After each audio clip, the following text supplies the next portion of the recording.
दोस्तों, कल्पना कीजिए आप घने जंगल में हैं। रात का अंधेरा, चारों तरफ सिर्फ पेड़ और सन्नाटा। अचानक कोई आपके बहुत करीब आ जाता है।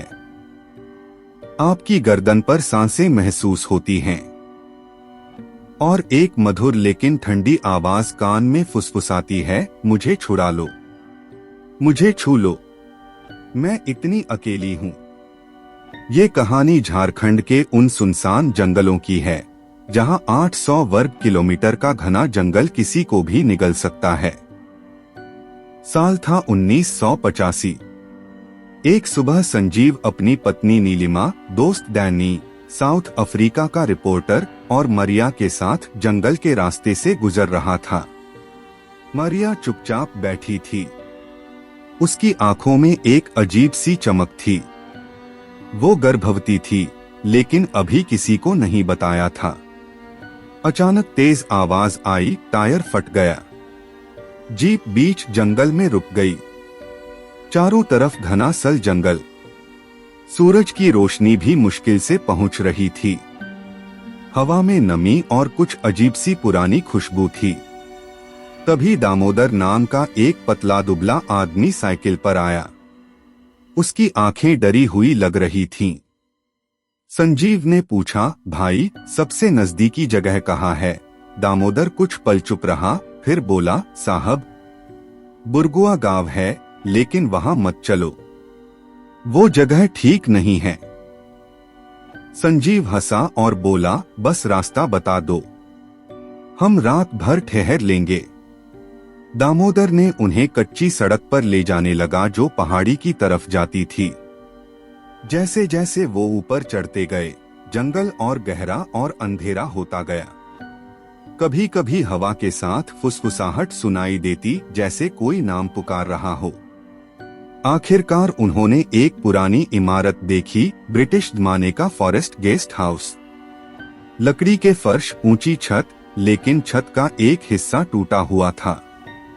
दीवारों पर दरारें, हवा में पुरानी धूल और लकड़ी की सड़ती खुशबू का मिश्रण। दामोदर ने दरवाजा खोला। चरमर की तेज आवाज हुई, साहब, रात यहीं रुक जाइए, मैं सुबह आऊंगा, लेकिन खिड़कियां और दरवाजे अच्छे से बंद रखिएगा। संजीव ने पूछा, यहाँ कोई समस्या तो नहीं है ना? दामोदर मुस्कुराया, लेकिन उसकी मुस्कान में डर साफ दिख रहा था। रात ढलने लगी। सब थके हुए थे। मरिया ने कहा कि वो थोड़ा आराम कर लेगी। संजीव और नीलिमा एक कमरे में थे। डैनी दूसरे कमरे में कैमरा सेट कर रहा था। अंधेरा घना हो गया। लालटेन की रोशनी कमजोर पड़ रही थी। संजीव और नीलिमा पास पास लेटे थे। ठंडी हवा कमरे में घुस रही थी। नीलिमा संजीव के सीने से सटकर लेटी थी। उसकी गर्म सांसें संजीव की गर्दन पर पड़ रही थीं। नीलिमा धीरे से बोली, यहाँ कुछ बहुत अजीब लग रहा है, लेकिन तुम्हारे पास होने से अच्छा लग रहा है। संजीव ने उसकी कमर पर हाथ फेरा। हल्का सा स्पर्श। दोनों की सांसें थोड़ी तेज हो गईं। अंधेरे में उनकी आंखें एक दूसरे को देख रही थीं। डर उन्हें और करीब ला रहा था। लेकिन तभी दूर से एक औरत के हल्के हल्के रोने की आवाज आई। मरिया उठी। उसका चेहरा पीला था। वो नींद में चलते हुए पिछले कॉरिडोर की तरफ चली गई। संजीव और नीलिमा भी उठे। मरिया बेसमेंट के पास पहुंची। वहां नीली ठंडी रोशनी फैली हुई थी। एक बेहद खूबसूरत औरत खड़ी थी। लंबे काले बाल, लाल साड़ी, होठों पर मधुर लेकिन रहस्यमयी मुस्कान। वो धीरे से बोली, मुझे छुड़ा लो, मैं इतनी अकेली हूं। मरिया जोर से चीखी और गिर पड़ी। संजीव ने उसे उठाया। मरिया की बॉडी गर्म थी, लेकिन उसकी आंखों में कुछ और था, कुछ ऐसा जो संजीव को डरा रहा था। अगली सुबह दामोदर वापस आया। जब उसे मरिया की रात वाली घटना पता चली तो उसका चेहरा सफेद पड़ गया। उसने कांपते हुए कहा, साहब, अब मैं आपको सावित्री की पूरी कहानी बताता हूँ। दामोदर ने गहरी सांस ली और शुरू किया। करीब 40 से 45 साल पहले इस गेस्ट हाउस में ब्रिटिश अधिकारी रिचर्ड विलियम्स अपनी खूबसूरत पत्नी एलिजाबेथ और छोटे बेटे के साथ रहते थे। सावित्री नाम की एक गांव की लड़की उनकी नौकरानी थी। उम्र 22 से 23 साल, लंबे काले बाल, गोरा रंग, और जब वो लाल साड़ी पहनकर चलती थी तो देखने वाला रुक जाता था। वो बहुत सुंदर थी, लेकिन अंदर से बेहद लालची थी। सावित्री को इस बड़े घर की लग्जरी लाइफ ने दीवाना बना दिया। नरम बिस्तर, अच्छा खाना, सुंदर कपड़े, वो सब कुछ चाहने लगी।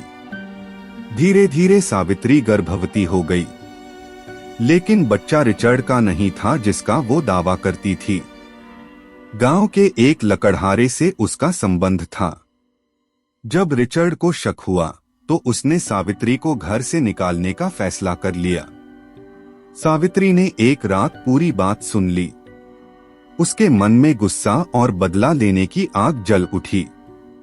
एक शाम सावित्री ने एलिजाबेथ से कहा, मैम साहब, आज मैं आपको हमारे गांव का खूबसूरत नजारा दिखाती हूँ। एलिजाबेथ उसके साथ ऊंची चट्टान पर चली गई। वहां पहुंचकर सावित्री ने अचानक एलिजाबेथ को धक्का दे दिया। एलिजाबेथ चीखती हुई नीचे गिरी और मर गई। उसका छोटा बेटा सब देख रहा था। सावित्री ने बच्चे को भी नहीं बख्शा। फिर सावित्री ने गेस्ट हाउस के नौकर को भी झूठे आरोप लगाकर रास्ते से हटा दिया। जब गांव वालों को सारी सच्चाई पता चली तो उनका गुस्सा फूट पड़ा। उन्होंने सावित्री को पकड़ लिया। उस रात उन्होंने सावित्री का पेट चीर दिया। नन्हा बच्चा अभी जिंदा था। उन्होंने उसे मारकर बरगद के पेड़ के नीचे गाड़ दिया और सावित्री को गेस्ट हाउस के बेसमेंट में ले जाकर जिंदा जला दिया गया।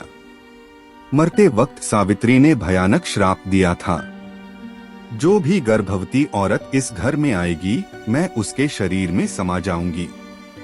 मैं उसे छूती रहूंगी, उसे चाहती रहूंगी और आखिर में उसे भी मेरी तरह जलाकर मार डालूंगी। इस गांव में कभी कोई बच्चा पैदा नहीं होगा। जो भी यहाँ आएगा वो मेरी भूख और मेरी अकेलापन महसूस करेगा। तब से आज तक पिछले 40 साल से इस गांव में कोई बच्चा पैदा नहीं हुआ है। हर गर्भवती औरत या तो खुदकुशी कर लेती है या सावित्री उसके शरीर पर कब्जा कर लेती है। सावित्री की आत्मा अब भी इस गेस्ट हाउस और जंगल में भटकती है। कभी वो बेहद सुंदर रूप में दिखती है, लाल साड़ी, मधुर मुस्कान। कभी वो भयानक रूप में, पीला चेहरा, लाल चमकती आंखें, बिखरे बाल और ठंडी नीली रोशनी। वो सिर्फ बदला नहीं लेना चाहती, वो किसी का साथ भी चाहती है। वो अकेलापन बर्दाश्त नहीं कर सकती। दामोदर की कहानी सुनकर नीलिमा के हाथ कांपने लगे। उसने फुसफुसाकर कहा, संजीव, मरिया गर्भवती है। उसी रात से मरिया बदलने लगी। उसकी आंखें लाल हो गईं, चेहरा पीला और ठंडा पड़ गया।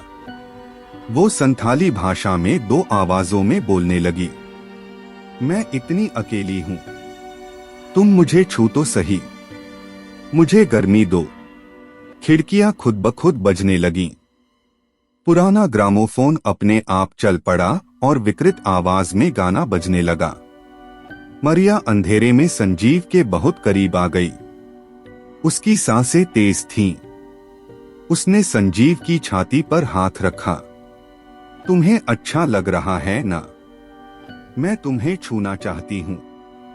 संजीव पीछे हटा, लेकिन मरिया की आंखों में वो आकर्षण था जो डर और लालसा का मिश्रण था। नीलिमा ने देखा और चीख पड़ी। मरिया बेसमेंट की तरफ भागी। सब लोग पीछे दौड़े।